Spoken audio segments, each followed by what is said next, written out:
গীতাৰ অধ্যায় 18 শ্লোক নম্বৰ 62 ভগৱানে স্বয়ং কৈ আছে যে অৰ্জুন সেই পৰমেশ্বৰৰ শৰণলৈ যোৱা যাৰ কৃপাত পৰম শান্তি আৰু শাশ্বত স্থান অৰ্থাৎ সতলোক প্ৰাপ্ত হ'ব।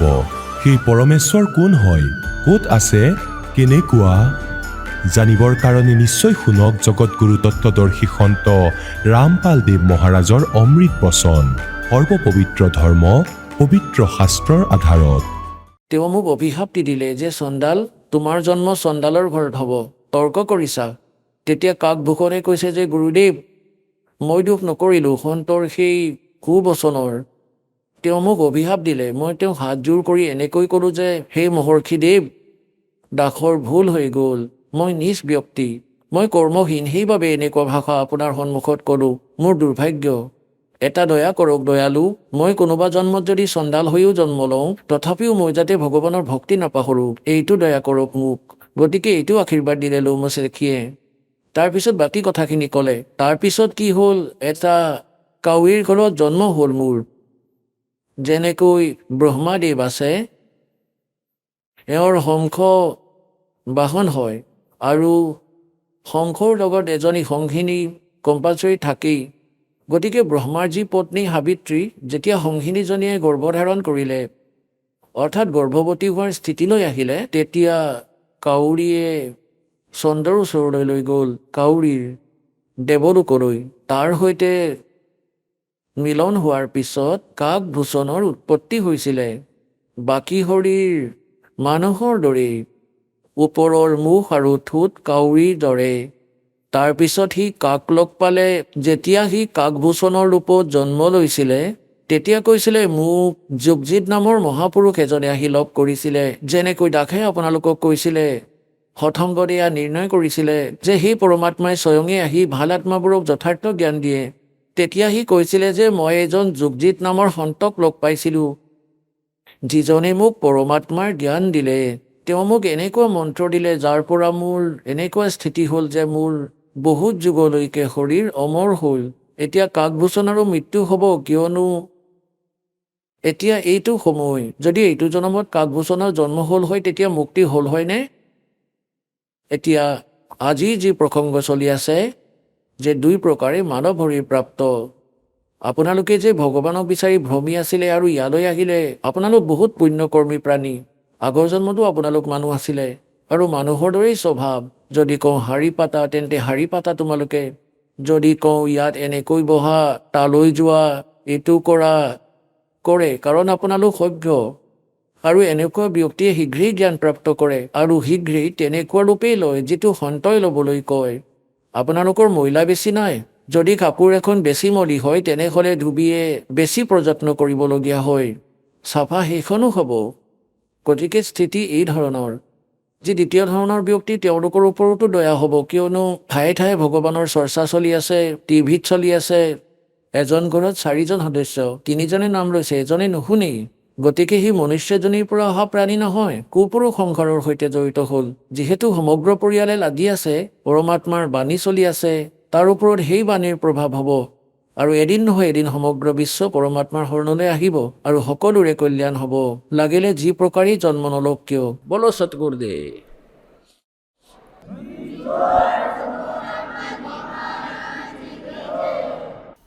मानुष जन्म दुर्लभ है, मिले न बारंबार। तरुवर से पत्ता टूट गिरे वो बहरने लगता डर। पृथ्वी पति चकवे गए जिनके चक्र चलंत। रावण सरीखे कौन गिने हैं ऐसे गए अनंत। मानुष जन्म पाए के जो नहीं रटे हरि नाम। जैसे कुआ जल बिना फिर बनवाया क्या काम।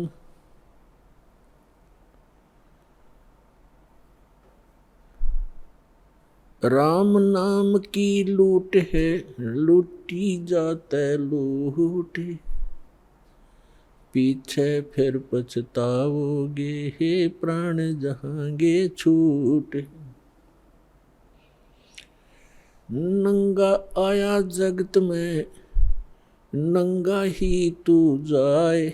बीच में ख्वाबी ख्याल है, ये मन माया भरमावे।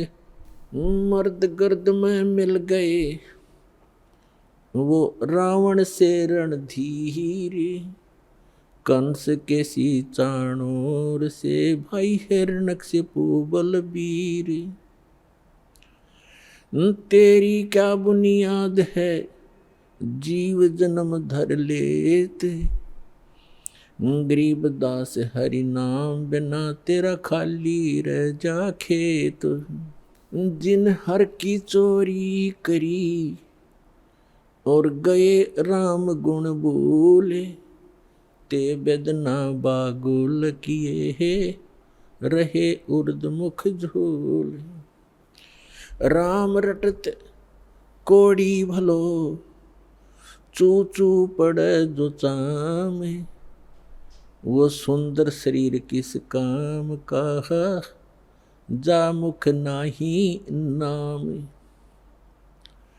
राम रटत कन्या भली, साकट भलो न पूते। जैसे छेरी के गल में गल थना, जिसमें दूध ना मूत। राम रटत दारिद्र भलो, टूटी घर की छान। वो सुंदर महल किस काम के, जहाँ भक्ति नहीं भगवान। कबीर जिव्या तो वाए भली, जो जप हरि नाम। नहीं तो काट के फेंक दियो, ये मुख में बलो ना चाम। পৰম পিতা পৰমাত্মা, আমাৰ পিতা পৰমেশ্বৰ, সকলোৰে জনক, সৰ্ব উৎপাদক পৰমাত্মা প্ৰভু কবীৰ চাহিব দেৱ কবীৰ, এওঁ পৰমোক্ষৰ ব্ৰহ্ম, সমগ্ৰ সৃষ্টিৰ ৰচয়িতা। আৰু পুণ্যাত্মাসকল, আপোনালোকৰ ওপৰত দয়া কৰিছে সেই দীন দয়ালে। আপোনালোকক এই তত্ত্বজ্ঞান বুজালে, আপোনালোকলৈ পঠিয়ালে। আপোনালোকলৈ এই তত্ত্বজ্ঞান পঠিয়াবৰ বাবে সেই পৰমেশ্বৰে কিমান কিমান যে কষ্ট কৰিলে। আপোনালোকৰ ওচৰলৈ আহিবলৈ সেই পৰমাত্মাই ভিন্ন ভিন্ন বেশ ধৰিলে। আৰু আপোনালোকে এই কালৰ ভাং ইমান খাই ল'লে যে এই কালৰ এই নকলি সুখ, এই মিছা সুখৰ নিচাত আপোনালোকে ভগৱানক চিনিব পাহৰি গ'ল। পৰমেশ্বৰে কয়, मैं रोवत हूँ सृष्टि को, सृष्टि रोवे मोहे। गरीबदास इस वियोग को समझ न सकता कोई। আমাৰ পিতাই কয়, আমাৰ ভগৱানে কয় যে মই তোমালোকৰ বাবে কান্দি আছো, তোমালোকৰ বাবে ভ্ৰমি ফুৰিছো, যে তোমালোক ভুল স্থানত আছা, যে ইয়াত কোনো জীৱই সুখী নাই, সুখ নামৰ কোনো বস্তুৱেই নাই। আৰু আপোনালোকে ইয়াত সুখ বিচাৰি আছে, আৰু সুখ দিয়া সেই ভগৱানক বিচাৰি আছে, সেইজনৰ বাবে কান্দি আছে, সেইজনক অন্তৰেৰে বিচাৰি আছে। মই তোমালোকৰ বাবে কান্দি আছো যে ময়েই হৈ সেই পৰমাত্মা, ময়েই তোমালোকৰ জনক হওঁ, ময়েই তোমালোকৰ পিতা হওঁ। আপোনালোকে এইটো ভুল কৰিলে, যি কাৰণে আজি এই কাল কচাই তাত বন্দী হ'ল।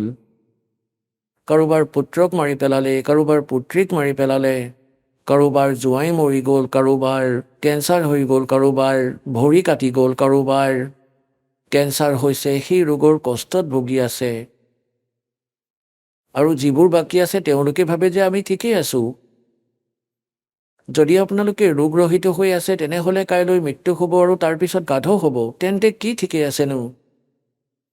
সেইবাবে পৰমাত্মাই মনত পেলাই দিয়ে, कबीर ये माया अटपटी, सब गट आण अड़ी। किस किस को समझाऊं, या कुएं भांग पड़ी। পৰমাত্মাই কয় কাক কাক বুজামনো। এই কাল ভগৱানে এই নকলি সুখৰ এটা কুঁৱাৰ ভিতৰত যেনেকৈ 1-2 কুইণ্টেল ভাং মিলাই ঢালি দিয়ে তাত, সেই কুঁৱাৰ পানী লাগিলে 1000 ব্যক্তিয়ে পান নকৰক কিয়, আৰু খোৱাৰ পিছত তেওঁলোকৰ এক ধৰণৰ গতিবিধি, এক ধৰণৰ ভাষা, এক ধৰণৰেই আচৰণ হৈ যায়, কাৰণ সকলোৰে সেই একে নিচাই হৈছে। গতিকে এই কাল ভগৱানে এই ত্ৰিগুণময় মায়াৰ ইমান মাত্ৰা ঢালি দিছে আপোনালোকৰ ভিতৰত যে আপোনাৰ ইমান নিচা হৈ গ'ল ইয়াৰ, যেনেদৰে কাৰোবাৰ ভাল ঘৰ বাৰী হৈ যায়, ভাল গাড়ী এখন কিনি লয়, সেয়া নিচা হয় তেওঁৰ, আৰু সি দমন কৰিব নোৱাৰা হয়, আৰু সি বালকে পাহৰি যায় যে কালি যদি তোমাৰ মৃত্যু হয় এই ঘৰ দুৱাৰ তোমাৰ লগত নাযায়। এই কথা কিয় বুজি নোপোৱা তুমি? পৰমাত্মাই আমাক মনত পেলাই দিব বিচাৰে যে সেই সুখবোৰ যিবোৰ আপুনি ইয়াতে বিচাৰি আছে আপোনালোকে হত লোকত পাব। ইয়াত আপুনি যি গাড়ীৰ ব্যৱস্থা কৰিলে 1000টামান কষ্ট ভুগি, তাতে ক'ৰবাত ইঞ্জিনত খেলি মেলি পাব, ক'ৰবাত তেল ভৰাব লাগিব, বহুত কিবা কিবি আছে। হত লোকলৈ গ'লে বিমান পাবা, তোমালোকে বিমান পাবা, আৰু আপোনাৰ মনেৰে যলৈ যাব বিচাৰে 1 ছেকেণ্ডতে আপুনি গোটেই পৰিয়ালে বহি সকলোতে ঘূৰিব পাৰিব, কোনো পইচা নালাগে, সকলো বস্তু আপুনি ফ্ৰীতে পাব, সকলো সুখ পাব, আপোনাৰ কেতিয়াও মৃত্যু নহয়। আপোনালোকৰ এনেকুৱাই পৰিয়াল সেই সৎলোকৰ ভিতৰতো থাকিব। এতিয়ালৈকে আপোনালোকক মূৰ্খ বনাই আছিলে এই নকলি সন্তবোৰে, যে তাতে পোহৰেই পোহৰ আছে, চেতনাই চেতনা আছে, আত্মা তাতে গৈ এনেদৰে বিলীন হয় যেন সমুদ্ৰত এটোপাল পানী। তেন্তে তালৈ গৈ কি কৰিবা? ইয়াতে যি সুখ দুখ আছে ঠিকেই আছে। তেওঁলোকৰ মগজু নাছিলে, জ্ঞান নাছিলে, তেওঁলোকৰ শুনাৰ ইচ্ছা নাছিলে, তেওঁলোকৰ সাধনা জ্ঞান ভুল আছিল, তেওঁলোক কালৰ দ্বাৰা প্ৰেৰিত, কালে পঠিয়াইছিলে তেওঁলোকক। গতিকে পৰমাত্মাই আমাক মনত পেলাই দিয়ে যে झूठे सुख को सुख कहे ये मान रहा मनमोद, ये सकल चबीना काल का, कुछ मुख में कुछ गोद। এতিয়া পুণ্যাত্মাসকল আপোনালোকে দেখি আছে, ক'ৰবাত ভূমিকম্প আহি যায়, 1000 লাখ সংখ্যাত মানুহ মৰি যায়, অন্য প্ৰাণীবোৰতো গণনাই নাই। ক'ৰবাত বানপানী হৈ যায়, বহু গাঁও উটি যায়, হাজাৰৰ সংখ্যাত ব্যক্তিৰ মৃত্যু হয়, আৰু তেওঁলোকে সেই ঘৰ বাৰীবোৰক সেই সাংসাৰিক সুখবোৰ গোটাবলৈ গোটেই জীৱন অতিবাহিত কৰে। তেওঁলোকৰ দৃষ্টিকোণ কেৱল তাতেই কেন্দ্ৰীভূত হৈ থাকে যে ঘৰ বনাই লওঁ, গাড়ী এখন লওঁ, এটা প্লট লৈ লওঁ, 2টা ঘৰ আৰু বনাওঁ, বেংক বেলেঞ্চ বনাই লওঁ, এটা ফেক্টৰী বনাই লওঁ। উদ্দেশ্য মানিমেকেই হৈ থাকে। পৰমাত্মাই কৈ কেঁচুৱাৰ খেল খেলি আছা তোমালোকে, আপোনালোকে জ্ঞান পোৱা নাই, সেইবাবেই ইয়াত ভ্ৰমি আছে। 1 ছেকেণ্ডত কি বিজুলী পৰিব গমেই নাপাব, আৰু আপুনি ইয়াতেই স্থিৰ হ'ব খোজে। ইমান লেতেৰা লোকত, গতিকে তত্ত্বজ্ঞানৰ অভাৱ এয়া। যেতিয়া আপোনাৰ তত্ত্বজ্ঞান হ'ব, আপোনাৰ মনৰ ব্যৱস্থাই বেলেগ হৈ যাব। যেতিয়া আপোনাৰ তত্ত্বজ্ঞান হ'ব, আপোনাৰ মনৰ স্থিতিই সলনি হৈ যাব, আপোনাৰ উদ্দেশ্য সলনি হৈ যাব। পৰমাত্মাই আহি আমাক মনত পেলাই দিছে, আপোনালোকে বিচাৰ কৰক যে আপোনাৰ মৃত্যুটো হ'বই হ'ব, লাগিলে সি গোটেই পৃথিৱীৰ ৰজাই হওক, অথবা ধনী বা দুখীয়াই হওক, যিকোনো ব্যক্তি, আপোনাৰ মৃত্যু হ'বই। আৰু আপুনি গোটেই জীৱন সংগ্ৰাম কৰি যি পাইছে সেয়া আপোনালোকৰ লগত নাযায়। এয়াতো ইউনিভাৰ্চেল ট্ৰুথ, এয়াতো সকলোৱে জানে। আৰু পুণ্যাত্মাসকল ঠিকেই আছে, আপোনালোকৰ পূৰ্বজন্মৰ পুণ্য যে আপোনালোকে যিবোৰ বস্তু উপলব্ধ পাইছে, এয়া এনেকৈ বুজি লওক যে এয়া আপোনালোকৰ নহয়। আপোনালোকে এখন ৰেষ্টুৰেণ্টত আছে। এতিয়া যেনেকৈ ভাল পুঁজি থকা ব্যক্তিয়ে, শেঠ ধনী ব্যক্তিয়ে ভাল ৰেষ্টুৰেণ্টলৈ গৈ নিজৰ 1, 2, 3, 4 যিমানেই বিচাৰে দিন ৰাতি ব্যতীত কৰিব বিচাৰে, গতিকে তেওঁৰ ওচৰত পইচা বহুত আছে, গতিকে এক হাই ক্লাছৰ হাই কোৱালিটিৰ ৰেষ্টুৰেণ্টৰ ভিতৰত বাস কৰি আছে। তাত ভাল সুবিধা আছে, সোফা ছেট আছে, ভাল পালেং আছে, টিভি আছে, সকলোবোৰ ব্যৱস্থা আছে তাত। বেল বজাই দিলে ৱেটাৰ আহিল, যিবোৰ আছে বস্তু উপলব্ধ কৰাই দিয়ে খোৱা বোৱাৰ। যদি এজন গৰীব ব্যক্তিয়ে গৈ এখন চিম্পল হোটেলত থাকে য'ত এখনেই পালেং আছে আৰু চিম্পল আহাৰ আছে, তাত খৰচো কম, গতিকে এনেকৈ বুজক আপুনি, যি গৰীব হয় সি এক চিম্পল হোটেলত আছে, যি ধনী তেওঁ দামী হোটেলত আছে, কিন্তু নিজৰ বস্তু কাৰো নাই তাত। হোটেললৈ যোৱা ব্যক্তিয়ে গম পায় যে তেওঁৰ বস্তু একোৱেই নাই ইয়াত, কেৱল সেয়া প্ৰয়োগহে কৰিব পাৰে আৰু সেয়া নিজৰ খৰচত। গতিকে এইখন কাল ভগৱানৰে হোটেল ফৰ এক্সাম্পল। আৰু ইয়াত আপোনালোকে নিজৰ পুণ্যৰ কাৰণে যি সুবিধা পাই আছে সেয়া আপোনালোকৰ পূৰ্বজন্মৰ পুঞ্জীৰ পৰা পাইছে, খৰচ আপোনাৰেই হৈ আছে। যি সুবিধা আপোনালোকে উপলব্ধ পাইছে আপোনাৰ পুণ্য ক্ষীণ হৈ আছে। আৰু গৰীব ব্যক্তিয়ে মানি লওক চিম্পল হোটেলত আছে, কোনোবাই জুপুৰিত আছে অথবা চিম্পল ঘৰ এটাত আছে, গতিকে তেওঁলোকো এটা হোটেলতে আছে। এদিন দুয়োটাই যাব লাগিব আৰু দুয়োটাই সকলো বস্তু ইয়াতেই এৰি থৈ যাব লাগিব। এতিয়া ক'লৈ যাব? স্বদেশলৈ যাব লাগিব। হোটেলত সেইবোৰ ব্যক্তি থাকে যিসকলে বিদেশলৈ যায়, নিজৰ ঘৰৰ বাহিৰত আছে। আজিলৈকে আপোনালোকে এইটোৱে গম পোৱা নাছিল যে আমি এই হোটেল এৰি প্ৰস্থান কলৈ কৰিম। আপোনালোককতো জোৰ কৰি যেতিয়া আপোনালোকৰ পুঁজি শেষ হৈ যাব, আপোনালোকৰ সময় শেষ হৈ যাব, তেতিয়া আপোনালোকক ধৰি হোটেলৰ বাহিৰত পেলাই দিয়া হ'ব। এতিয়া যোৱা ক'লৈ যোৱা?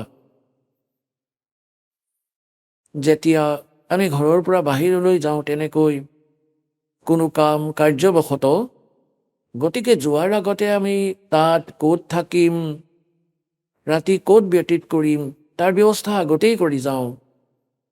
আৰু সংসাৰ এৰি যাব ওলোৱা ব্যক্তিয়ে তেতিয়াও নাভাবে যে মই মৃত্যুৰ পিছত যাম ক'লৈ। গতিকে সেই জ্ঞান এতিয়া আপোনালোকৰ প্ৰাপ্ত হৈ আছে যে আপুনি যদি এই সাধনা কৰে আৰু এই হোটেলত থাকে, যাৰ যেনেকুৱা ব্যৱস্থা আছে ঠিকেই আছে। যদি ধনী হয় তেন্তে সেই সুবিধাই প্ৰাপ্ত কৰা, যদি নিৰ্ধনী হয় সেই ঘৰতেই ব্যতীত কৰা। আৰু দুয়োটাই দুখন ৰুটিয়েই খায়, এজন গৰীবেও অথবা মহাজনেও। আৰু এখন বিচনাতেই শুৱে, 3খন 4-4খনত শুব নোৱাৰে। এটা কোণাত লাগিলে 10টা কোঠালি থকা ঘৰেই হওক, এটা ঘৰৰ এটা কোঠালিৰ এখন বিচনাত 3.5 বাই। পৰমাত্মাই কয়, क्या चढ़ावा मेंढिया और लंबी भीत उसार, गरते 3.5 दांत गणाते 4.25।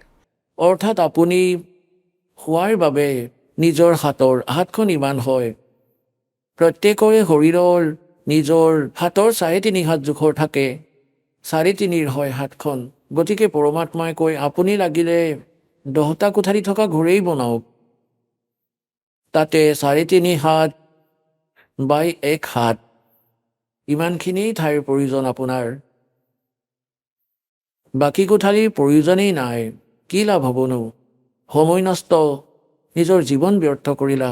গতিকে কোৱাৰ ভাৱ এইটো যে ঠিক আছে, ভগৱানে আপোনাক ঘৰো দিছে, সুবিধাও দিছে, কোনো কথা নাই, কিন্তু এতিয়া ভৱিষ্যতৰ প্ৰস্তুতি কৰা, ইয়াৰ পৰা যোৱাৰ উদ্দেশ্য বনোৱা। অসংখ্য জন্ম হৈ গ'ল, আপোনালোকে ইয়াতেই ভ্ৰমি ফুৰিছে। এতিয়া পৰমাত্মাই আমাক কৈছে যে আপোনালোকে ইয়াত এই কাল কচাই লোকত বাস কৰি আছে, ই আপোনালোকক নিজৰ স্বাৰ্থৰ বাবে পোহপাল দি আছে। যেনেদৰে কচায়ে ছাগলী পালে, পুণ্যাত্মাসকল, আপোনালোকৰ ওপৰত 3টা গুণৰ ইমান বেয়াকৈ প্ৰভাৱ পৰিছে যে আপোনালোকে নিজৰ পৰিয়াল, নিজৰ সম্পত্তিত নিজৰ বুলি মানিছা। আৰু মানি লৈছা যেনেকৈ নিচাত থকা ব্যক্তিয়ে লাগিলে নলাতেই পৰি থাকক, লেতেৰা, অথবা বিচনাতেই শুই থাকক, সি নাজানে সি ক'ত আছে। গতিকে আজি আমাৰ সকলোৰে এনেকুৱা স্থিতি যে আমি এই সকলোবোৰ নিজৰ বুলিয়েই মানি লৈছোঁ।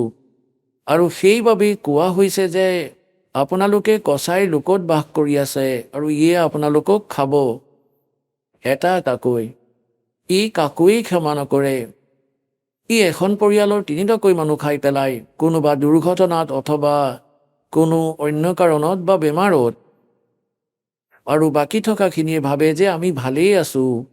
যাৰ লগত এনেকুৱা ঘটনা ঘটে তাৰ আগতে সিহঁতো আপোনালোকৰ দৰেই স্থিতিত আছিলে। গতিকে পুণ্যাত্মাসকল, পৰমাত্মাই দয়া কৰিলে আপোনালোকৰ ওপৰত এই জ্ঞান দিয়াৰ, আৰু ইয়াৰ বিকল্পও কৈছে। আপোনালোকে ইয়াৰ পৰা গৈ ক'ত থাকিব? গীতাৰ অধ্যায় নম্বৰ 15 শ্লোক নম্বৰ 1 পৰা 4 কৈছে, ওলোটাকৈ ওলমি থকা সংসাৰৰূপী বৃক্ষ আছে। ওপৰৰ শিপাখিনিক ভাবা পূৰ্ণ পৰমাত্মা বুলি, আৰু তলৰ ফালে 3টা গুণৰূপী শাখা আছে, ৰজগুণ ব্ৰহ্মা, শতগুণ বিষ্ণু, তমগুণ শিৱদেৱ। আৰু যি সন্তই এই ওলোটাকৈ ওলমি থকা সংসাৰৰূপী বৃক্ষৰ সকলো বিভাগ কৈ দিব। ডাল কোন ভগৱান? এই সংসাৰৰূপী বৃক্ষৰ শিপা কোন? অৰ্থাৎ যাৰ দ্বাৰা সকলোৰে ধাৰণ পোষণ হয়, তেওঁ কোন প্ৰভু? আৰু শাখা কোন হয়? ডাল কোন হয়? আৰু পাত কোন? স্ববেদবিদ তেওঁ তত্ত্বদৰ্শী সন্ত। তত্ত্বদৰ্শী সন্তক প্ৰাপ্ত কৰাৰ পিছত 15 নম্বৰ অধ্যায়ৰ 4 নম্বৰ শ্লোকত কৈছে শ্ৰীমদ ভাগৱত গীতাৰ, তাৰপিছত পৰমেশ্বৰৰ সেই পৰম পদক বিচাৰিব লাগে, যলৈ যোৱাৰ পিছত সাধক আকৌ উভতি কেতিয়াও সংসাৰলৈ নাহে। আৰু যি পৰমেশ্বৰে সমগ্ৰ ব্ৰহ্মাণ্ড ৰচনা কৰিছে, সংসাৰৰূপী বৃক্ষৰ প্ৰৱৰ্তী যাৰ পৰা বিস্তাৰ প্ৰাপ্ত হৈছে, সেই পৰমাত্মাৰ ভক্তি কৰা, আন কাৰো নহয়। আৰু গীতাৰ জ্ঞানদাতাই 8ম অধ্যায়ৰ 13 নম্বৰ শ্লোকত নিজৰ বিষয়ে কৈছে যে, ओम इति एकाक्षरम ब्रह्म विवहारण माम अनुसमरण ये पर्याति तदन देहम से आति परमामृति। মই ব্ৰহ্মৰ এটা ওম আখৰ আছে। গীতাৰ জ্ঞান এই ব্ৰহ্মই কৈ আছে, কালে কৈ আছে, শ্ৰীকৃষ্ণত প্ৰৱেশ কৰি কৈ আছে। আৰু এইটো কৈ আছে যে মই ব্ৰহ্মৰ কেৱল ওম মন্ত্ৰ আছে। ইয়াৰ উচ্চাৰণ কৰি সংসাৰ এৰি যোৱাৰ সময়ত, মৰাৰ সময়তো যদি ইয়াৰেই জপ কৰে, তেতিয়া অমৰ পৰা পাব লগা পৰম গতি প্ৰাপ্ত হয়, সেই ব্ৰহ্মলোক প্ৰাপ্ত হয়। ব্ৰহ্মলোকলৈ যোৱা প্ৰাণীও আকৌ আহে। 8ম অধ্যায়ৰ 16 নম্বৰ শ্লোকত গীতাত স্পষ্ট কৰিছে, তেওঁলোকো পুনৰাবৃত্তিত আহে। গতিকে গীতাৰ জ্ঞানদাতাই কৈছে 4ৰ্থ অধ্যায়ৰ 5 আৰু 9 নম্বৰ শ্লোকত, গীতাৰ অধ্যায় নম্বৰ 2 শ্লোক নম্বৰ 12, গীতাৰ অধ্যায় নম্বৰ 10 শ্লোক নম্বৰ 2, গীতাৰ জ্ঞানদাতাই কৈছে, অৰ্জুন, তোমাৰ আৰু মোৰ বহুত জনম হৈ গৈছে, তুমি নাজানা, কিন্তু মই জানো। গতিকে ইয়াৰ পৰা সিদ্ধ হ'ল যে গীতাৰ যি জ্ঞানদাতা তেওঁ ব্ৰহ্ম হয়, কাল হয়। আৰু গীতাৰ অধ্যায় নম্বৰ 11 শ্লোক নম্বৰ 32ত স্বয়ং কৈছে যে মই কাল আৰু এতিয়া প্ৰবৃত্ত হৈছোঁ। শ্ৰীকৃষ্ণ কাল নাছিলে। শ্ৰীকৃষ্ণ হোৱা হ'লে কিয় ক'লে হয় মই এতিয়া প্ৰবৃত্ত হৈছোঁ? শ্ৰীকৃষ্ণটো আগতেই উপস্থিত আছিলে তাত অৰ্জুনৰ লগত তেওঁৰ সাৰথি হৈ। গতিকে পুণ্যাত্মাসকল, এই সদগ্ৰন্থ আমাৰ অমূল্য ৰত্ন।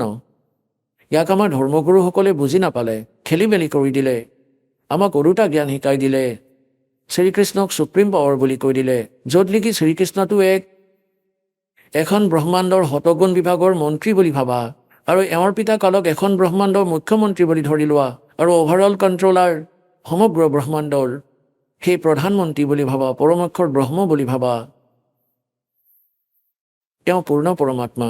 তেওঁৰ সাধনা কৰিবলৈ গীতাৰ জ্ঞানদাতাই বাৰে বাৰে কৈ আছে।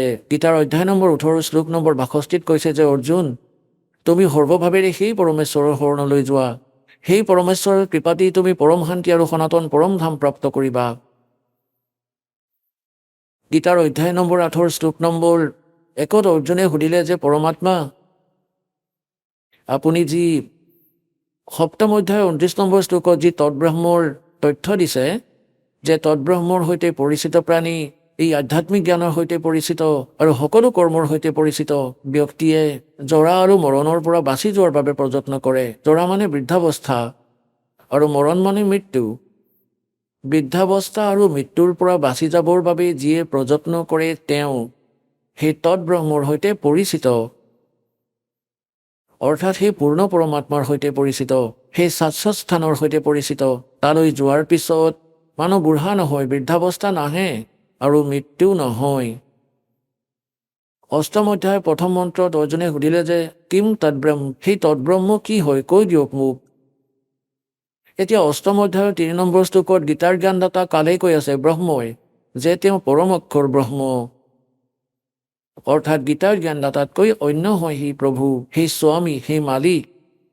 গীতাৰ অধ্যায় নম্বৰ 4 শ্লোক নম্বৰ 32 আৰু 34ত স্পষ্ট কৰিছে যে সেই সচিদানন্দ ঘন ব্ৰহ্মই নিজৰ মুখ কমলেৰে কৈ এক অমৃত জ্ঞান প্ৰচাৰ কৰিছে। সেই সচিদানন্দ ঘন ব্ৰহ্মৰ বাণীত ধাৰ্মিক অনুষ্ঠানৰ, আধ্যাত্মিক মাৰ্গৰ ভক্তিবিধি বিস্তাৰিতভাৱে কৈছে। সেয়া তত্ত্বজ্ঞান। সেই তত্ত্বজ্ঞানক অৰ্জুন তুমি তত্ত্বদৰ্শী সন্তৰ ওচৰলৈ গৈ বুজা। তেওঁক দণ্ডৱত প্ৰণাম কৰিলে, কপটতা এৰি প্ৰশ্ন কৰিলে, সেই তত্ত্বদৰ্শী সন্তই তোমাক তত্ত্বজ্ঞানৰ উপদেশ কৰিব। ইয়াৰ পৰা সিদ্ধ হ'ল যে গীতাত সেই তত্ত্বজ্ঞান নাই, আৰু গীতাৰ জ্ঞানদাতাও সেই তত্ত্বজ্ঞানৰ সৈতে অপৰিচিত। সেইবাবে ই দাসক পঠিয়াইছে পৰম পিতাই, কবিৰ ভগৱানে তত্ত্বদৰ্শী সন্ত বনাই। এতিয়া যি প্ৰসংগ চলি আছে, গীতাৰ জ্ঞানদাতাই 8 নম্বৰ অধ্যায়ৰ 3য় মন্ত্ৰত কৈছে যে তেওঁ পৰমাক্ষৰ ব্ৰহ্ম। এতিয়া গীতাৰ অধ্যায় নম্বৰ 8 শ্লোক নম্বৰ 5 আৰু 7 নিজৰ সাধনা কৰাৰ কথা কৈ আছে। মোৰ ভক্তি কৰা, মোক প্ৰাপ্ত কৰিবা, কিন্তু যুদ্ধ কৰিব লাগিব। আৰু পুণ্যাত্মাসকল য'ত যুদ্ধ হয় তাত শান্তি নহয়। গতিকে সেইবাবে গীতাৰ জ্ঞানদাতাই কয় 18 নম্বৰ অধ্যায়ৰ 62 নম্বৰ শ্লোকত যে সৰ্বভাৱেৰে তুমি সেই পৰমেশ্বৰৰ শৰণলৈ যোৱা, সেই পৰমক্ষৰ ব্ৰহ্মৰ শৰণলৈ যোৱা। তেওঁৰ কৃপাতেই তুমি পৰম শান্তি আৰু সনাতন পৰম ধামক প্ৰাপ্ত কৰিবা, যলৈ যোৱাৰ পিছত সাধক আৰু কেতিয়াও সংসাৰলৈ উভতি নাহে। এতিয়া গীতাৰ জ্ঞানদাতাই গীতাৰ অধ্যায় নম্বৰ 8 শ্লোক নম্বৰ 8, 9, 10 কৈছে যে সেই সচিদানন্দ ঘনব্ৰহ্মৰ ভক্তি কৰা প্ৰাণীয়ে সাধক ভক্তিৰ শক্তিৰে, যোগৰ বলেৰে, যোগ মানে সাধনাৰ বলেৰে, ভক্তিৰ শক্তিৰে, সেই মন্ত্ৰৰ ভক্তিৰ উপাৰ্জনৰ শক্তিৰে সেই পৰমাত্মাক সচিদানন্দ ঘনব্ৰহ্মক অৰ্থাৎ পৰমক্ষৰ ব্ৰহ্মকেই প্ৰাপ্ত কৰে। তেওঁ নিজৰ মন্ত্ৰটো কৈ দিলে 8ম অধ্যায়ৰ 13 নম্বৰ শ্লোকত যে মই ব্ৰহ্মৰ কেৱল ওম নামৰ আখৰ আছে, নাথিং এলছ। ওম নম শিৱায়, ওম ভগৱতী বাসুদেৱায় এইবোৰ মন্ত্ৰ নহয়। ইয়াতো কেঁচুৱাক নিচুকোৱা খেল নাহে, মিঠা ঔষধ। 17 নম্বৰ অধ্যায়ৰ 23 নম্বৰ শ্লোকত গীতাৰ জ্ঞানদাতাই কেৱল সংকেত দিছে যে সেই সচিদানন্দ ঘন ব্ৰহ্মক পোৱাৰ 3টা মন্ত্ৰৰ জপ আছে, নাথিং এলছ, তাৰ অতিৰিক্ত একো নাই। ओम तत्सत इति निर्देशः ब्रह्मण त्रिविध समर्थ ब्राह्मणा तेन वेदा च यगा विहिता पुरा। কিয়নো পৰমাত্মা প্ৰত্যেক যুগতে আহে আৰু প্ৰত্যেক যুগতে নিজৰ যথাৰ্থ জ্ঞান শুনায়। কিছুমান পুণ্যাত্মাই সেইবোৰ স্বীকাৰ কৰে, সেইবাবে কয় যে ষ্টাৰ্ট যেতিয়া হয় সেই সময়ত পৰমাত্মাই যথাৰ্থ জ্ঞান দিয়ে। ব্ৰাহ্মণ মানে বিদ্বান পুৰুষ, বুদ্ধিমান ব্যক্তি। আকৌ এই আধাৰতে তেওঁলোকে সাধনা কৰে। তাৰপিছত কিছুদিনৰ পিছত আকৌ এই কালৰ দূত সক্ৰিয় হৈ যায় আৰু যথাৰ্থ জ্ঞানক সমাপ্ত কৰি দিয়ে। সেইবাবে গীতাৰ জ্ঞানদাতাই কৈছে যে মই আগতেও এই জ্ঞান দিছোঁ শাশ্বত এই সকলোকে, আকৌ সেয়া আগলৈ কিছুদিন চলিলে আকৌ নোহোৱা হৈ গ'ল, এতিয়া পুনৰ দি আছোঁ। গতিকে ইয়াত কৈছে যে ওম তৎসৎ, ওম ব্ৰহ্মৰ। গীতাৰ অধ্যায় নম্বৰ 15 শ্লোক নম্বৰ 16 আৰু 17 3টা পুৰুষ আছে, এজন ক্ষৰ পুৰুষ, এজন অক্ষৰ পুৰুষ। ক্ষৰ পুৰুষেই কাল হয়, ব্ৰহ্ম হয়, যাৰ লগত আমি বন্দী হৈ আছোঁ তাক কাল কচাই বুলি কোৱা হয়। ইয়াক বেদৰ যি জ্ঞাতা বুলি কৈছিল ইয়াক ব্ৰহ্ম বুলি কৈছিল, আৰু ব্ৰহ্মকেই সুপ্ৰিম পাৱাৰ বুলি কৈছিল। এওঁলোকে কখও নাজানিছিল। ই কেৱল 21 ব্ৰহ্মাণ্ডৰহে স্বামী, প্ৰভু হয়, ব্ৰহ্ম হয়। ব্ৰহ্ম মানে ভগৱান, স্বামী। আৰু আকৌ পৰব্ৰহ্ম ইয়াৰ পৰা আগলৈ, যেনে ককা আজো ককা, এজন ককা তাই নেক্সট ককা, এটা ব্ৰহ্ম তাৰপিছত পৰব্ৰহ্ম। পৰব্ৰহ্মক অক্ষৰ পুৰুষ বুলিও কোৱা হয়, ক্ষৰ পুৰুষ বুলিও কোৱা হয় ব্ৰহ্মক। অক্ষৰ পুৰুষ 7 শংখ ব্ৰহ্মাণ্ডৰ স্বামী, নীল পদ্ম শংখ, 7 শংখ ব্ৰহ্মাণ্ডৰ স্বামী অক্ষৰ পুৰুষ বুলি কোৱা হয়। এওঁৰ আয়ুস বহুত, সেইবাবে এওঁক অক্ষৰ পুৰুষ বুলি কোৱা হয়। এতিয়া যি 3য় নম্বৰৰ হয়, গীতাৰ অধ্যায় নম্বৰ শ্লোক 16 দুজন পুৰুষ আছে, ক্ষৰ পুৰুষ আৰু অক্ষৰ পুৰুষ। আৰু কৈছে যে যিমান এওঁৰ অন্তৰ্গত প্ৰাণী আছে শৰীৰধাৰী এই সকলোৰে, আৰু লগতে এই দুয়ো ক্ষৰ পুৰুষ আৰু অক্ষৰ পুৰুষৰ শৰীৰটো নাশবান, জীৱাত্মা কাৰোৰে নমৰে। আগলৈ আকৌ 15 নম্বৰ অধ্যায়ৰ 17 নম্বৰ শ্লোকত কৈছে कि उत्तम पुरुष तो अन्य परमात्मा इति उदाहरते। উত্তম পুৰুষ, পুৰুষোত্তম। পুৰুষোত্তমটো কোনো আনহে হয় এই দুয়োজনতকৈ, ক্ষৰ পুৰুষ আৰু অক্ষৰ পুৰুষতকৈ। সেয়া 8ম অধ্যায়ৰ 3 নম্বৰ শ্লোকত গীতাৰ জ্ঞানদাতাই কৈছে তেওঁ পৰম অক্ষৰ ব্ৰহ্ম। এতিয়া চাওক, ব্ৰহ্ম এজন ক্ষৰ ব্ৰহ্ম, ক্ষৰ পুৰুষ কোৱা বা ক্ষৰ ব্ৰহ্ম কোৱা, যাক কাল বুলি কয়, যিয়ে গীতাৰ জ্ঞান শ্ৰীকৃষ্ণত প্ৰৱেশ কৰি দিছে, ইয়াক ক্ষৰ ব্ৰহ্ম বুলি কয়। এওঁ 21 ব্ৰহ্মাণ্ডৰ ব্ৰহ্ম হয়, স্বামী হয়। আৰু যি অক্ষৰ ব্ৰহ্ম, অক্ষৰ পুৰুষ বুলি কোৱা বা অক্ষৰ ব্ৰহ্ম, তেওঁ 7 শংখ ব্ৰহ্মাণ্ডৰ স্বামী। তেওঁক পৰমক্ষৰ পুৰুষ কোৱা, পৰমক্ষৰ ব্ৰহ্ম কোৱা। তেওঁ অসংখ্য ব্ৰহ্মাণ্ডৰ অভাৰঅল কণ্ট্ৰলাৰ আৰু তেওঁৱেই এই সংসাৰৰূপী বৃক্ষৰ মূল হয়, শিপা হয়, যাৰ দ্বাৰা সকলোৰে ধাৰণ পোষণ হয়, যি সকলোৰে পালক। গীতাৰ অধ্যায় নম্বৰ 15 শ্লোক নম্বৰ 17 কৈছে যে उत्तम पुरुष है तो अन्य परमात्मा इति उदाहरते ये लोग तर्म आविश्य विभर्ति अवैश्वर ইয়াত কৈছে যে উত্তম পুৰুষ তুমি অন্য। এই ক্ষৰ পুৰুষ আৰু অক্ষৰ পুৰুষতকৈ তেওঁ শ্ৰেষ্ঠ ভগৱান। উত্তম মানে শ্ৰেষ্ঠ, পুৰুষোত্তম বুলি কোৱা, উত্তম পুৰুষ বুলি কোৱা একেই কথা। পুৰুষোত্তমটো কোনো আনহে হয়, তেওঁ পৰম অক্ষৰ ব্ৰহ্ম। অষ্টম অধ্যায়ৰ 3য় শ্লোকত গীতাৰ জ্ঞানদাতাটো স্পষ্ট কৰি দিছে। আৰু যাক পৰমাত্মা বুলি কোৱা হয়। এতিয়া পুণ্যাত্মাসকল, এতিয়ালৈকেতো আপোনালোকৰ আধ্যাত্মিক মাৰ্গৰ ABCDৰো জ্ঞান নাছিলে, কাৰণ আমাৰ গুৰুৱেই এনেকুৱা নকলি আছিলে, তেওঁলোকৰে জ্ঞান নাছিলে। এতিয়া পৰমাত্মাৰ অৰ্থ কি হয়? এতিয়া আজিৰ যি সৎসংগ সেয়া পৰমাত্মা কোন হয়? এই কচাই কালৰ লোকত আমি বাস কৰি আছোঁ। এতিয়া ই কেনেদৰে কচাই হ'ল আৰু পৰমাত্মা কোন হয়? যেনেকৈ গীতাৰ অধ্যায় নম্বৰ 15 শ্লোক নম্বৰ 17 স্পষ্ট কৰি দিছে कि उत्तम पुरुष है तो अन्य परमात्मा इति उदाहरते যাক পৰমাত্মা বুলি কোৱা হয়, পৰমাত্মা। পৰম মানে শ্ৰেষ্ঠ, আত্মা মানে চোল, অৰ্থাৎ ভাল আত্মা, দীন দয়াল বুলি যাক কোৱা হয়, পৰমাত্মা, শ্ৰেষ্ঠ আত্মা। আৰু যিয়ে মাৰে সমস্ত পৰিয়ালকে মাৰে, কাটে আৰু বেয়া অৱস্থা কৰি থৈছে, তেন্তে তেওঁ পৰমাত্মা হ'ব পাৰে জানো? কেতিয়াও নোৱাৰে। যদিও আমি তেওঁক অজানিতে পৰমাত্মা বুলি মানি লৈছোঁ, কিন্তু তেওঁ পৰমাত্মা নহয়। যেতিয়া পৰমাত্মাৰ পৰিভাষাৰ সৈতে পৰিচিত হ'ব, পৰমাত্মা তেওঁৱেই হয় যিয়ে সুখ দিয়ে, দুখ নিদিয়ে।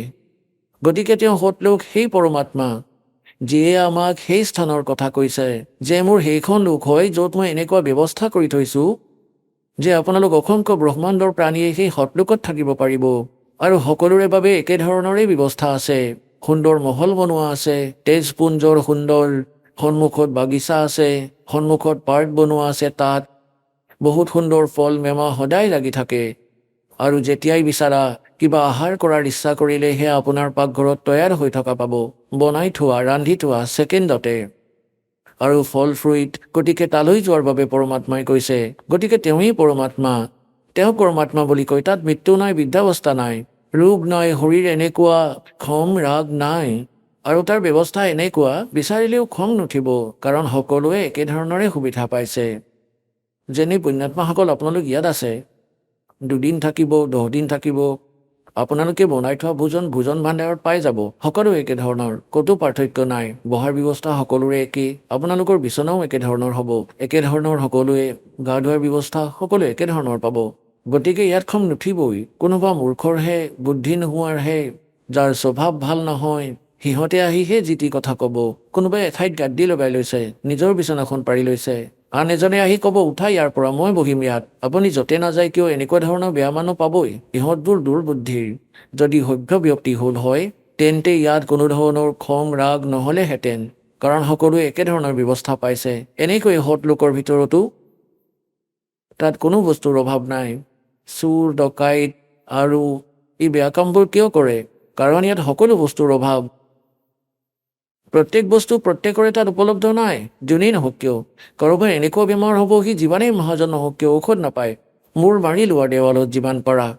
এজনে কৈ আছিল সি বহু ডাঙৰ মহাজন আছিল, কোটি টকাৰ উপাৰ্জন আছিলে তাৰ, কিন্তু সি একোৱেই ফল খাব নোৱাৰিছিলে, না আহাৰ কৰিব পাৰিছিলে। দালিৰ পানী ঘুলি আৰু চেকি খাইছিলে। মায়াৰ কি কৰিবা এতিয়া? ঘৰ বাৰী এতিয়া মূৰত তুলি ল'বা নেকি? বিনা ভক্তিৰ প্ৰাণী ইয়াতেই দুখত থাকিব। আগলৈ যমৰ দূতে তেওঁলোকক বহুত কষ্ট দিব। গতিকে ইয়াত পৰমাত্মাই আপোনালোকক ক'ব বিচাৰিছে যে আপোনালোক কালৰ লোকত আছে। গীতাৰ অধ্যায় নম্বৰ 15 শ্লোক নম্বৰ 16, 17 3টা পুৰুষ আছে। এতিয়া 17 নম্বৰৰ পৰিক্ৰম চলি আছে যে উত্তম পুৰুষ তুমি অন্য আৰু পৰমাত্মা উদাহৰতে তেওঁ পৰমাত্মা বুলি কোৱা হয়। আৰু ইয়ে লোক তদম আবিশ্বেবিবৰ্তি, যিয়ে তিনিওটা লোকত প্ৰৱেশ কৰি সকলোৰে ধাৰণ পোষণ কৰে ও আবে ঈশ্বৰে তেওঁৱেই হ'ল অবিনাশী পৰমেশ্বৰ তেওঁৱেই হ'ল অবিনাশী ভগৱান অবিনাশী স্বামী গীতাৰ অধ্যায় নম্বৰ 15 শ্লোক নম্বৰ 18 এই বুদ্ধিহীন ব্যক্তিয়ে যি নকলি তেওঁলোকে কয় যে ৰামপালে 15 নম্বৰ অধ্যায়ৰ 18 নম্বৰ শ্লোকৰ বিষয়ে কিয় নকয় যে তাত লিখা আছে যে গীতাৰ জ্ঞানদাতাই কৈছে যে মই লোকবেদত মই এই সকলোবোৰ প্ৰাণীতকৈ উত্তম সেইবাবে লোকবেদত পুৰুষোত্তম ৰূপে প্ৰসিদ্ধ গতিকে ইয়াৰ অৰ্থ এইটো যে গীতাৰ জ্ঞানদাতা 21 ব্ৰহ্মাণ্ডৰ স্বামী হয় আৰু ইয়াৰ অন্তৰ্গত যিমানবোৰ প্ৰাণী আছে ইনক্লুডিং ব্ৰহ্মা বিষ্ণু মহেশ্বৰতকৈ উত্তম হয় শ্ৰেষ্ঠ হয় এওঁলোকতকৈ উত্তম গতিকে দন্তকথাৰ আধাৰত লোকবেদৰ আধাৰত মই পুৰুষোত্তম ৰূপে প্ৰসিদ্ধ কাৰণ মই এওঁলোকতকৈ উত্তম শ্ৰেষ্ঠ শক্তিশালী হয় সেইবাবে মই পুৰুষোত্তম ৰূপে প্ৰসিদ্ধ উত্তম পুৰুষ তুমি অন্য 15 নম্বৰ অধ্যায়ৰ 17 নম্বৰ শ্লোকত তাত ক্লিয়াৰ কৰি দিলে গতিকে পুণ্যাত্মাসকল এয়া অজ্ঞানতাৰেই পৰিণাম যদি অলপ চলপ জাবৰ থাকি যায় তেতিয়া কাৰ্বৰেটাৰটোৱে ভিন্ন ধৰণৰ শব্দ কৰিব ধৰে গতিকে এওঁলোকৰ তাতো এই দাসে বিচাৰে যে সকলো চাফা কৰি দিওঁ যাতে আপোনালোকক কোনেও মিছগাইড কৰিব নোৱাৰে গতিকে এই প্ৰকাৰে 15 নম্বৰ অধ্যায়ৰ 18 নম্বৰ শ্লোকটোক বুজা যে তাত কৈছে যে মোৰ অন্তৰ্গত যিমানবোৰ প্ৰাণী আছে সিহঁততকৈ মই উত্তম সেইবাবে পুৰুষোত্তম বুলি কয় এওঁলোকতকৈ শক্তিশালী শ্ৰেষ্ঠ সেইবাবে পুৰুষোত্তম ৰূপে প্ৰসিদ্ধ হৈ আছো কিন্তু পুৰুষোত্তমটো কোনো আন 15 নম্বৰ অধ্যায়ৰ 17 নম্বৰ শ্লোকত গতিকে প্ৰসংগ এতিয়া আমি ইয়ালৈ আহোঁ যে তাক পৰমাত্মা বুলি কোৱা হয় পৰমাত্মা প্ৰভুৰ নামৰ অৰ্থ হ'ল স্বামী তাক ব্ৰহ্ম কোৱা প্ৰভু কোৱা চাহিব কোৱা বা ৰাম গড খুদা আল্লাহ কোৱা আল্লাহও স্বামী আৰু যেনেকৈ পৰমাত্মা বুলি কাক কয় পৰমাত্মা তেওঁক কোৱা হয় যিয়ে কেতিয়াও কাকো দুখ নিদিয়ে সকলোকে কেৱল সুখেই দিয়ে उत्तम पुरुष है तो अन्य परमात्मा इति उदाहरते ये लोक तरम अविश्य विवर्ती अवे ईश्वर है এতিয়া পৰমাত্মাই আহি নিজৰ মৰমীয়াল আত্মা ধৰ্মদাসক ক'লে যে ধৰ্মদাস আপুনি এই কালৰ লোকত আছে এতিয়া ধৰ্মদাসে ক'লে যে প্ৰভু আপুনি যি কৈ আছে সেয়া হিৰোধাৰ্য কিন্তু কথাখিনি মোৰ হজম হোৱা নাই যে আমি লেতেৰা লোকত বাস কৰি আছোঁ এয়া কচাই লোক সেই পৰমাত্মা চাওক কেনেকুৱা ফল ফ্ৰুইট আছে কেনেকুৱা বাগ বাগিচা আছে ঝৰ্ণা বৈ আছে গংগাৰ দৰে নদী বৈ আছে আৰু এই পৰমাত্মা কিমান দয়ালু কিমান যে ঋতু বনাইছে বতাহ বলি আছে আৰু কিমান ধুনীয়া শুদ্ধ বতাহ বলি আছে কিমান ডাঙৰ পৃথিৱী য'ত ইচ্ছা বহা শোৱা অসুবিধা নাই কিমান যে সুবিধা আছে ইয়াত আমি কেনেকৈ মানি ল'ম যে এওঁ ভগৱান নহয় তেতিয়া পৰমাত্মাই কৈছে যে পুণ্যাত্মাসকল ধৰ্মদাসক ক'লে যে এই কালক এটা অভিশাপ দিছে যে 1 লাখ মানৱ হৰিধাৰী প্ৰাণী কি নিত্য আহাৰ কৰিব আৰু 100 লাখ উৎপন্ন কৰিব মানুহ মানে 25% এক্সট্ৰা ই উৎপন্ন কৰিব ই সৎলোকত ভুল কৰিছিলে যি কাৰণে ইয়াৰ এক লোক হ'ল অভিশাপ লাগিল আৰু আপোনালোকে ভুল কৰিছিলে সেই ভগৱানক এৰি আপোনালোক ইয়াৰ ওপৰত আসক্ত হৈছিল যি কাৰণে আপোনালোক ইয়াৰ লগত ইয়ালৈ আহিলে আপোনালোকৰ তাত অপশ্যন আছে উভতি যোৱাৰ বাবে আপোনালোক উভতি যাব পাৰে যি বিধি মই কওঁ সেই সাধনাবোৰ কৰি গতিকে ইয়াত এইবাবে আৰু এটা প্ৰশ্ন উঠিব ভগতসকলৰ মনত যে ভগৱানে ইয়াক অভিশাপ দিব নালাগিছিল যদি অভিশাপ নিদিলে হয় ই আমাক নাখালে হয় ইয়াত নাৰাখিলে হয় ইটো আপোনালোকক যিকোনো প্ৰকাৰেই ৰাখিলে হয় আৰু যদি পৰমাত্মাই ইয়াক অভিশাপ নিদিলে হয় 1 লাখ মানৱ হৰিধাৰী প্ৰাণীক নিত্য আহাৰ কৰাৰ তেন্তে ই আপোনালোকক কেতিয়াও মানৱ হৰি নিদিলে হয় কাৰণ ই সদায় ভয় খাই থাকে যে মানৱ শৰীৰত এওঁলোকে পৰমাত্মাৰ জ্ঞান পাব পাৰে পৰমাত্মাক প্ৰাপ্ত কৰিব পাৰে ই এটাজনী আৰু বনাই দিলে হয় যেনে কুকুৰ গাধ গাহৰিৰ 84 লাখ বনালে 84 লাখ এটাও বনাব পাৰিলেহেঁতেন গতিকে ইয়াৰ বিবশতা আছে, বাধ্যতা আছে যে এটা মানৱ, এই মানৱ শৰীৰ অৱশ্যেই দিয়ে আপোনাক। 84 লাখটা জনীৰ পৰা গোটা খোৱাৰ পিছতো এটা মানৱ শৰীৰ ই দিবলগীয়া হয়, কাৰণেই খাব লগা হয়। আৰু এই বিধান ভগৱানে বনাই দিলে যে প্ৰত্যেক প্ৰাণীক এটা মানৱ শৰীৰৰ সুযোগ নিশ্চয় দিব লাগিব। সেইবাবে আজি আপোনাৰ ওপৰত দয়া হৈছে। ঠিক আছে, কষ্ট মানি ল'লেও আপোনাৰ মানৱ শৰীৰ নাপালে আপুনি গাধ কুকুৰ হৈ গোটা খাব লাগিলে হয়, কষ্ট পাই ভ্ৰমি ফুৰিব লাগিলে হয়। গতিকে এটা গল্ডেন চান্স আছে মানৱ শৰীৰত, আপুনি আত্মকল্যাণ কৰাই সৎ লোকলৈ যাব পাৰিব। এই সুবিধা দেৱতাসকলৰো উপলব্ধ নাই, কাৰণ জীৱ যিমানেই সুখী হ'ব ভগৱানৰ পৰা সিমান গুণেই দূৰত থাকিব লাগিব। এয়া সঁচা বুলি মানি লোৱা। আৰু যদি কাৰোবাৰ দুখ হয় সেয়া তেওঁৰ বাবে আশীৰ্বাদ হ'ব পাৰে, যদিহে তেওঁ জিলা হিচাৰৰ বৰবালা আশ্ৰম সতলোক প্ৰাপ্ত হয়। সেই দুখৰ কাৰণেও তেওঁ পৰমাত্মাক পাব পাৰে। কবিৰ চাহেবে কয় कि सुख के माथे पत्थर पड़ो, जो नाम हृदय ते जावे, और बलिहारी उस दुख के जो पल पल नाम रटावे। পৰমাত্মাই কৈ জুই লাগক সেই সুখত যিয়ে ভগৱানৰ পৰা আঁতৰ কৰে। বাদ দিয়া এই ঘৰ বাৰী গাড়ী ঘোঁৰা মন্ত্ৰীৰ পদবী যিয়ে ভগৱানৰ পৰা আঁতৰায়, আৰু সেই ভগৱান এনেকুৱা কষ্ট দি থাকিবা যাতে তোমালৈ মনত পৰি থাকে। গতিকে পুণ্যাত্মাসকল, আপোনালোক বালক আধ্যাত্মিক জ্ঞান পোৱা নাই। আমি জয় বজৰংবলী জয় গণেশদেৱৰ গীত গাই আমি এওঁলোকৰো ভক্তি সঠিকভাৱে কৰিব পৰা নাছিলোঁ। গণেশদেৱৰ, শিৱদেৱৰ, বিষ্ণুদেৱৰ, দেৱীসকলৰ এই সাধনাও এই দাসৰ ওচৰত উপলব্ধ আছে, যিয়ে আপোনালোকক যথাৰ্থ লাভ দিব। এই মন্ত্ৰবোৰৰ ক্ষমতা আছে যি দাসে আপোনালোকক দিব, এওঁলোকৰ সাধ্যত নাই। এই মন্ত্ৰৰ জপেৰে আপোনালোকৰ ওপৰত নিজে নিজেই এট্ৰেক্ট হয়। যেনেদৰে উদাহৰণ দিয়া হয়, এটা ছাগলীক ছাগলী বুলি মাতি থকা সি কেতিয়াও ধ্যান নিদিয়ে। সিহঁতৰ নিজৰ বেলেগ বেলেগ ধৰণৰ লেংগুৱেজ থাকে, ক্ষেত্ৰ ৱাইজ। এবাৰ যদি কৈ দিয়া হ'ল সি তৎক্ষণাতেই চাব, আৰু বহুত সাৱধানেৰে চাব ধৰে এই শব্দটো ক'ৰ পৰা আহিল।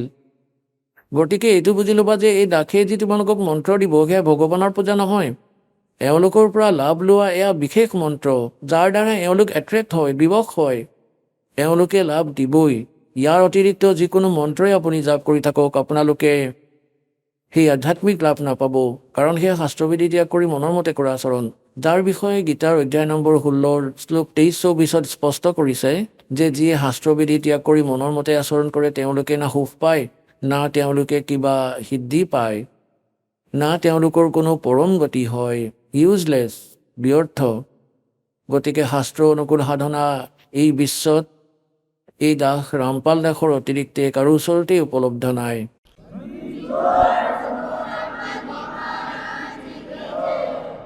ইয়াক আপোনালোকে অভিমান বুলিয়েই ভাবক অথবা তত্ত্বজ্ঞান বুলি ভাবক, এয়া লাহে লাহে আপোনালোকে বুজি পাব যে দাসে কি ক'ব বিচাৰিছে। অভিমানটো সেইসকল ব্যক্তিয়ে কৰে যাৰ নিজৰ কিবা এটা পোৱাৰ ইচ্ছা থাকে, সেয়া বিচাৰিবতো নালাগে। আমি সন্ত ভগত কোনো প্ৰকাৰৰ কোনো অভিমান অথবা ইগ' কেতিয়াও নাৰাখোঁ।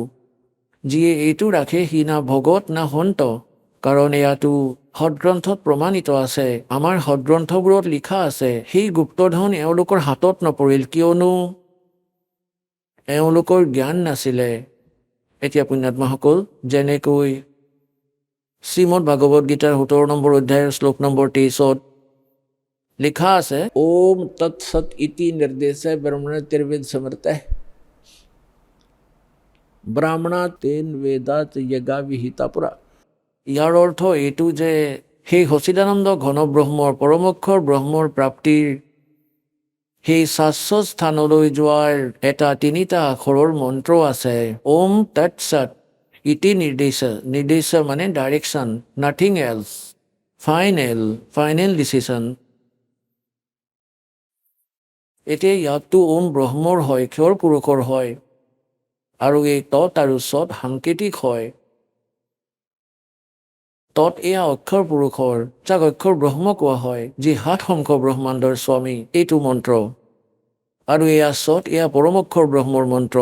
আৰু এই তৎ আৰু সৎ সাংকেতিক।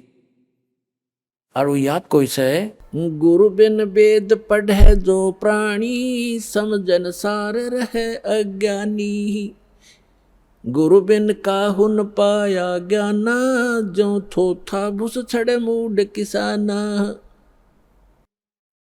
সদগুৰু কে বিন, গুৰুৰ অবিহনে কোনোৱে বেদৰ জ্ঞান নাপাব। তেওঁ নিজৰ মতেই যি টি কৰি থাকিব, যেনেদৰে কোনো মূৰ্খ খেতিয়ক ধান বনাৰ পিছত যিবোৰ তুহ ৰৈ যায় আৰু সেই তুহখিনিক মাৰি আছে লাঠিৰে দাণ্ডাৰে অথবা সেইবোৰ ধৰি ঠেকেচি আছে। কি কাৰণে? যদি তাক সোধা তেতিয়া সি ক'ব ইয়াৰ পৰা মই কণা উলিয়াম, চাউল উলিয়াম। গতিকে তাৰ জ্ঞান নাই, মূৰ্খ হয়। আৰু বুদ্ধিয়কজনেতো তাৰ পৰা উলিয়াই লৈয়ে গ'ল, সেয়াতো তুঁহে পৰি আছে। গতিকে তুঁহখিনি যিয়ে খুন্দি আছে, গতিকে সি তত্ত্বমাৰ্গৰ সৈতে পৰিচিত নহয়। तो यहाँ बताया है गुरु बिन काहू न पाया ज्ञाना, जो थोथा भूस छड़े मूड किसाना। गुरु बिन वेद पढ़े जो प्राणी, और समझे न सार रहे अज्ञानी। গতিকে এওঁলোক অজ্ঞানী। বহুত ভকতে আহি কয় যে মই সুধাংশুদেৱৰ পৰা নাম লৈ থৈছোঁ, আৰু কয় যে মোৰ ভূত প্ৰেতৰ বাধাও আছে বহু বছৰৰ পৰা। ঠিক আছে, তেন্তে সুধাংশুদেৱৰ মন্ত্ৰই আপোনাক কি কামত দিলেনো? কি নাম দি থৈছে? হৰি ওম তৎসৎ। কি যে কথা কোৱা! এওঁলোকেই সেই নিম হাকিম। कहते वस्तु कहाँ खोजे कहाँ, किस विद लागे हाथ, एक पलक में पाइए भेदी ले ले साथ। এতিয়া এই তত আৰু চত সেয়া সাংকেতিক। ওম তৎসৎ জপ নকৰিবা। হৰি ওমটো কেতিয়াও কৰিবই নালাগে। ওমৰ অপমান কৰিছা তোমালোকে। ওম মন্ত্ৰ অকলেই জপ কৰা হয়, ইয়াৰ লগত একোৱেই জোৰা লগাব নালাগে। এনেকৈয়ে এতিয়া কি কৈছে যে যেনেকৈ এজন ধনী ব্যক্তি আছিলে, মহাজন আছিলে, সাহুকাৰ, তেওঁ নিজৰ বেদত বহীত ডায়েৰীত লিখি থলে, তেওঁ নিজৰ ঘৰৰ পদূলিতে এটা মন্দিৰ বনাই থৈছিলে, আৰু তাত বহীত লিখি থলে পেদত ডায়েৰীত যে চান্দিনী চৌদশ, মানে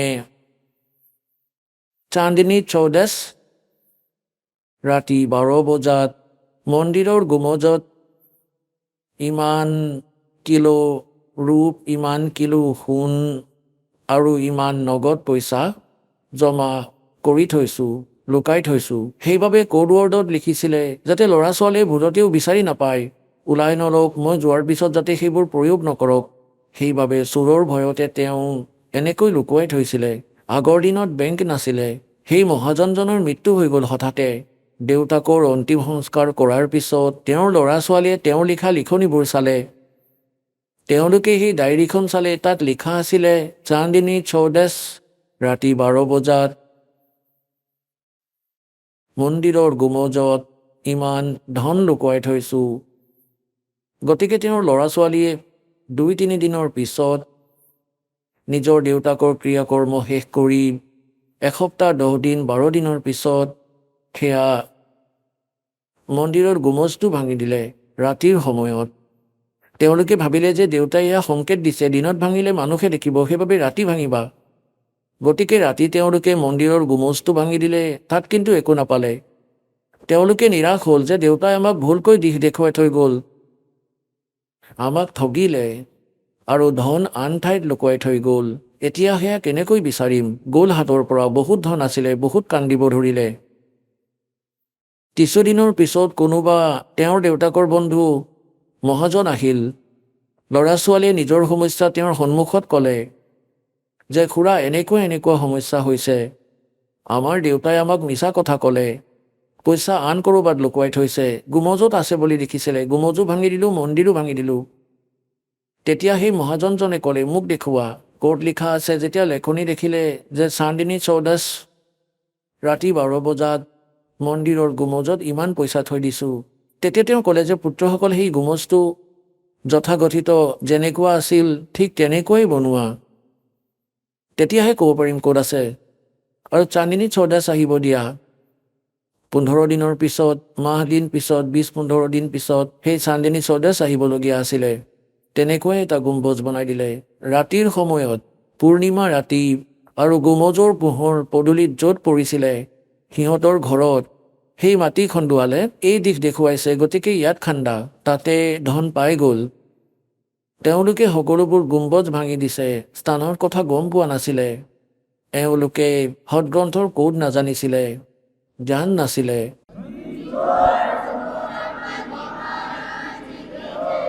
तो वस्तु कहाँ ढूंढे, कहाँ किस विद लागे हाथ, एक पलक में पाइए বেদি ले लो साथ।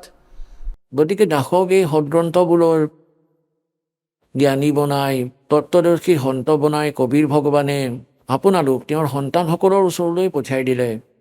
এতিয়া পুণ্যাত্মাসকল পলম নকৰাকৈ কামত লগা। कहते सब जा है तो सर दर पाओ और भौर नीरे ऐसा दाव। গতিকে গৰীবদাস দেৱে কৈছে, গৰীবদাস ये वक्त जाते रोग इस पैरे न। হাতৰ পৰা এই মানৱ শৰীৰ গুচি গ'ল, যথাৰ্থ ভক্তিও নাপালা, এই সময়ক লৈ কান্দিবা। कहते मानुष जीवन दुर्लभ है, मिले न बारंबार, और तर्ब से पत्ता टूट जा वो फेर नहीं लगता डार। এতিয়া যি প্ৰসংগ চলি আছে আমি তালৈ আহোঁ যে পৰমাত্মাৰ পৰিভাষা কি হয় আৰু কাল কাক কোৱা হয়। গতিকে এই প্ৰসংগ সম্পূৰ্ণ হ'ল যে যথাৰ্থ ভক্তি কি, আৰু এটা স্থান এনেকুৱা আছে য'ত বৃদ্ধাৱস্থা আৰু মৃত্যু নাহে, যলৈ যোৱাৰ পিছত প্ৰাণী আকৌ উভতি সংসাৰলৈ নাহে, আৰু তাত জৰা আৰু মৰণ নাই, অৰ্থাৎ বৃদ্ধাৱস্থা আৰু মৃত্যু নাই। আৰু ইয়াত দুয়োটাই ডেফিনেট। যদি মৃত্যুও আছে আৰু বৃদ্ধাৱস্থাও আছে, আয়ুস বেছি হ'লে বৃদ্ধাৱস্থা আহিব, আৰু অকাল মৃত্যু হ'লে পৰিয়ালৰ ওপৰত বিপদৰ পাহাৰ ভাঙি পৰিব। এজনী উপাৰ্জক আছিল, ল'ৰা ছোৱালীৰ এতিয়া কি হ'ব? বৃদ্ধাৱস্থাত মৰিলে ক'ব কষ্ট পাই পাই মৰিল। কোৱাৰ অৰ্থ এইটো যে যেতিয়ালৈকে আমি পৰমেশ্বৰৰ শৰণলৈ নাহোঁ তেতিয়ালৈকে আমি কালৰ ৰেঞ্জতেই থাকিম, আৰু যেতিয়া আমি কবিৰ ভগৱানৰ চৰণলৈ আহি যাওঁ তেতিয়া আমি কালৰ নিয়মৰ পৰা বাহিৰলৈ গুচি যাওঁ। তেতিয়া তাৰ বিধান আমাৰ ওপৰত কাৰ্যকৰী নহয়। আমি পৰমেশ্বৰৰ শৰণলৈ আহি যাওঁ, আৰু সমৰ্থবানৰ চৰণলৈ যিয়ে আহে তেতিয়া তেওঁ বাহিৰৰ ব্যক্তিয়ে দুখী কৰিব নোৱাৰে। সি স্বয়ঙেই জানে যে যদি এই মানুহজনক, এই শৰণাৰ্থীজনক জোকাই লওঁ তেন্তে মোৰ অৱস্থা বেয়া কৰি দিব। গতিকে এই প্ৰকাৰে আমি সমৰ্থবানৰ শৰণলৈ আহিছোঁ। কবিৰ ভগৱানেই সেই সমৰ্থবান দয়ালু পৰমাত্মা, তেওঁৰ শৰণলৈ আহিছা, তেওঁৰ শৰণ ত্যাগ নকৰিবা, ইমান ধ্যান নিশ্চয়কৈ ৰাখিবা। যদি নাম লোৱাৰ পিছতো সৰু সুৰা কষ্ট হয় তেন্তে এনেকৈ ভাবিবা যেনে এজনী মেকুৰীয়ে সন্তান উৎপন্ন কৰে আৰু 2-4 দিনৰ পিছত তাই পোৱালীকেইটাক বেলেগ ঘৰলৈ লৈ যায়, কাৰণ তাই তাত এইটো চায় যে তাইৰ সন্তানকেইটাই ইয়াত কোনো বিপদত নপৰক। আৰু এই কথাৰ সৈতে তাইৰ সন্তানকেইটাও পৰিচিত যে আমি আমাৰ মাৰ সুৰক্ষাত আছোঁ। আৰু তাই মুখেৰে ধৰে, মেকুৰীৰ দাঁতকেইটা চোকা দাঁত হয়, বহুত চোকা দাঁত হয়, আৰু সিহঁতক ধৰে, আৰু সন্তানকেইটাই দুখো পায়, সিহঁত এনেকুৱা হৈ যায়, এনেদৰে উৰমি গৈ থাকে। গম পোৱা যায় যে সিহঁতে দাঁতেৰে দুখ পাইছে, কিন্তু কেতিয়াও নকয়, মনে মনে থাকে, সেই কষ্টক সহি থাকে, কাৰণ সিহঁতে জানে যে সিহঁত মাকৰ লগত আছে। অলপ বেছি কষ্ট দিছে যদিও আমাৰ জীৱন ৰক্ষক হয়, সুৰক্ষিত হৈ আছোঁ। গতিকে সিহঁতক উঠাই আন সুৰক্ষিত স্থান অন্য ঘৰলৈ লৈ যায়, আটাইকেইটাকে এটা এটাকৈ লৈ যায়। কিছুদিনৰ পিছত গৈ চাই যে ইয়াততো একো সমস্যা হোৱা নাই, আৰু যদি হৈ আছে আন এখন ঘৰলৈ লৈ যায়, কিন্তু সিহঁতে একো নকয়, সিহঁতে কষ্টও পায়েই আছে, কিন্তু সিহঁতৰ বিশ্বাস আছে যে মাকৰ মুখত, যদিও সিহঁতে কষ্ট পাই আছে কিন্তু জীৱন ৰক্ষা হৈ আছে। সেই প্ৰকাৰে কবিৰ ভগৱানৰ চৰণলৈ অহাৰ পিছত যদি সৰু সুৰা কষ্টও পাইছে, তাৰ বিনিময়ত আপোনালোকেও নাজানে কিমান ডাঙৰ বিপদ আঁতৰি গৈছে। এইটো বিশ্বাস ৰাখিবা, বিচলিত নহবা। এতিয়া প্ৰসংগ চলি আছে যে ধৰম দাসে কৈ আছিলে যে হে ভগৱান, ইয়াত কিমানবোৰ যে সুবিধা দি থৈছে ভগৱানে, আৰু আপুনি ইয়াক কাল বুলি কৈ আছে। তেতিয়া পৰমাত্মাই ক'লে, ধৰ্মদাস যেনেকৈ কছাৰীয়ে ছাগলী পালে, সি সেই ছাগলীবোৰক কিমানবোৰ সুবিধা দিয়ে যাৰ বাবে ভাল চেল হয়। এটা বহুত ডাঙৰ গঁৰাল বনায়, সেইখিনি ভাড়াত লয় অথবা কিনি লয়, আৰু তাৰ ভিতৰত ছেট বনায়, খেৰ পাৰি দিয়ে ছাগলীকেইটাক গৰম আৰু ঠাণ্ডাৰ পৰা বচাবলৈ। তাত ঠায়ে ঠায়ে সৰু সৰু পুখুৰী বনায়, সৰু সৰু গাঁত, সেয়া পানীৰে ভৰাই ৰাখে। সিহঁতৰ বাবে ঘাঁহ বনৰ তাত ব্যৱস্থা কৰাই দিয়ে। সেই সকলোবোৰ ব্যৱস্থাকে দেখি সেই সৰল প্ৰাণীয়ে এইটো বুলি ভাবি লয় যে আমাৰ মালিকে, আমাৰ স্বামীয়ে কিমান দয়ালু হয়, আমাৰ কিমান ধ্যান ৰাখে, সকলো সুবিধাই প্ৰদান কৰিছে, হিংস্ৰ পশুৰ পৰা সুৰক্ষা দিছে, চাৰিওফালে বেৰ লগাই দিছে, আৰু ভিতৰত গছ আছে, ঘাঁহ বননি আছে, ফল ঘাঁহ বন আছে, গৰমৰ পৰা বাচিবলৈ ছাঁ আছে, ঠাণ্ডাৰ পৰা বাচিবলৈও ছেট আছে, ব্যৱস্থা আছে। গতিকে সিহঁতে এই সকলোবোৰ ব্যৱস্থা দেখি মানি লয় যে আমাৰ যি স্বামী বহুত দয়ালু, তেওঁ পৰমাত্মা।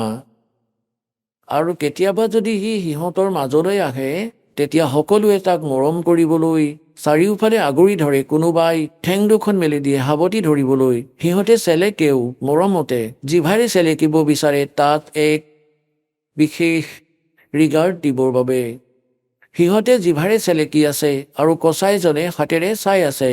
সিহঁতে ভাবে যে আমাৰ মালিকে আমাক মৰম কৰি আছে, কিন্তু সি চাই আছে যে কিমান মাংস হৈছে, কিমানত বেচিব পাৰিম, আৰু সিহঁতে ভাবে যে সিহঁতক মৰম কৰি আছে।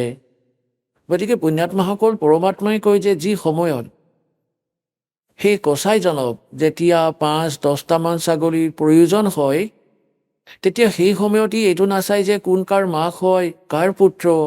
এটা পৰিয়ালৰ ৩টাকৈ একেলগেও আহিব পাৰে মাজৰ পৰা শকত শকত বাছোতে, আৰু সি উলিয়াই লয় যি ভাল ভাল মাংসযুক্ত হৈছে, বহুত বিক্ৰী হ'ব।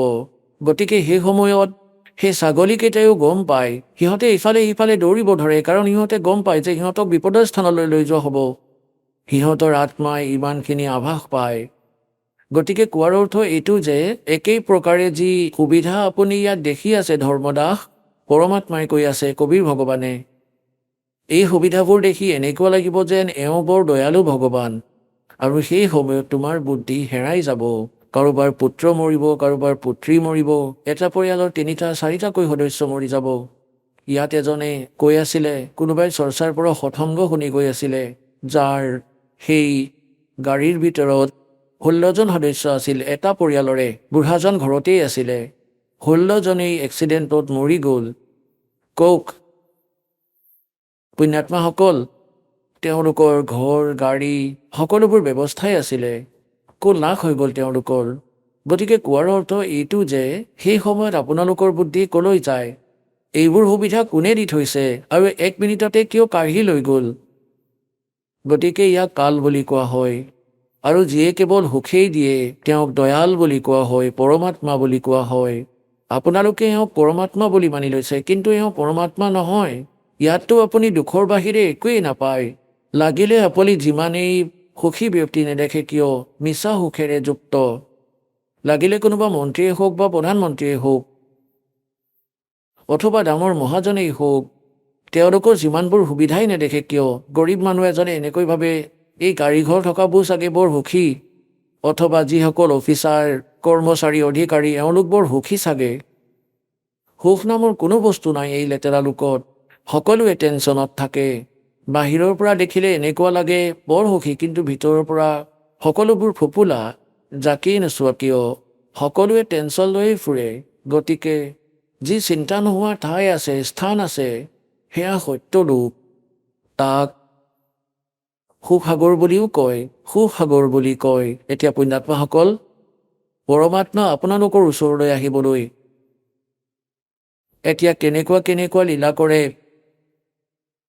मैं रोवत हूँ सृष्टि को, सृष्टि रोवे मोहे, गरीबदास इस वियोग को समझ न सकता कोई। जो जन मेरी शरण है ताका हूँ मैं दासे, गेल गेल लाग्या फिरूँ हूँ जब तक धरती आकाशे।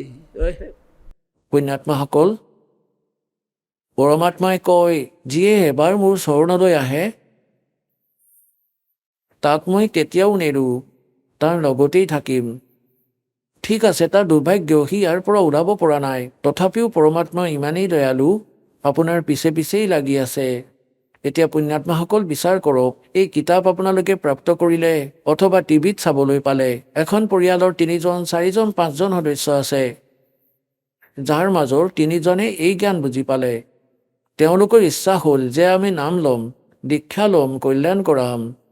তেওঁলোকে দীক্ষা ল'লে প্ৰতিদিনে নিত্য নিয়ম আৰতি ৰামায়ণী সকলোবোৰ কৰি আছে, মন্ত্ৰ পঢ়ি আছে, সৎসংগলৈও আহি আছে।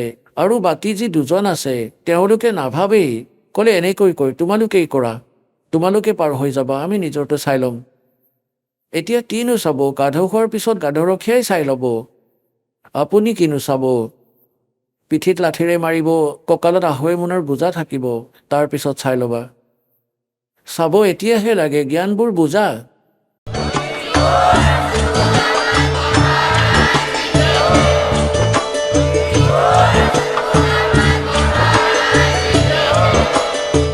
আপুনি শুনি আছিলে জগতগুৰু তত্ত্বদৰ্শী সন্ত ৰামপালদেৱ মহাৰাজৰ মংগল প্ৰবচন। অধিক জানিবৰ বাবে ভিজিট কৰক আমাৰ ৱেবছাইট www.jagatgururampalji.org। সন্ত ৰামপালদেৱ মহাৰাজৰ শুভ আশীৰ্বাদত সমগ্ৰ বিশ্বতে 500তকৈও অধিক নাম দীক্ষা কেন্দ্ৰ আছে, য'ত সন্ত ৰামপালদেৱ মহাৰাজৰ দ্বাৰা বিনামূলীয়া নাম দীক্ষা দি থকা হৈছে। আপোনাৰ নিকটৱৰ্তী নাম দীক্ষা কেন্দ্ৰৰ ঠিকনা জানিবলৈ সম্পৰ্ক কৰক 8222880541।